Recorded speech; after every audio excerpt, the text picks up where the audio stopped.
આ ટાપુ છે. ચારે બાજુ પાણી અને વચ્ચે જમીન, તેને ટાપુ કહે છે. આ અખાત છે. જેની ત્રણેય બાજુ જમીન અને એક બાજુ પાણી હોય તેને અખાત કહે છે.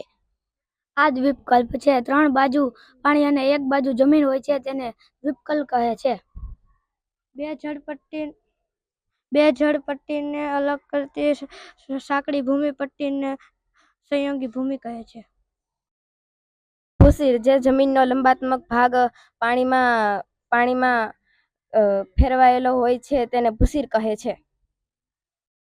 આંતરપર્વતીય ઉચ્ચ પ્રદેશ. ચારે બાજુથી પર્વતોથી ઘેરાયેલા ઉચ્ચ પ્રદેશને આંતરપર્વતીય ઉચ્ચ પ્રદેશ કહે છે અને પર્વતોના નીચાણવાળા ભાગને ખીણ કહે છે. આ મેદાન છે. આના પર ફળદ્રુપ પાક લઈ શકાય છે.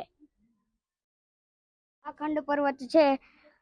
ભૂશિરનો વચ્ચેનો ભાગ નીચે બેસી જાય છે અને બંને ભાગ ઉપર સ્થિર રહે છે. તેને ખંડ પર્વત કહે છે. બે જળ વિસ્તારોને જોડતી સાંકડી જળપટ્ટીને સામુદ્રધુની કહે છે. આ જ્વાળામુખી છે. આ જ્વાળામુખીમાંથી ભૂરસ નીકળે છે તેને જ્વાળામુખી કહે છે.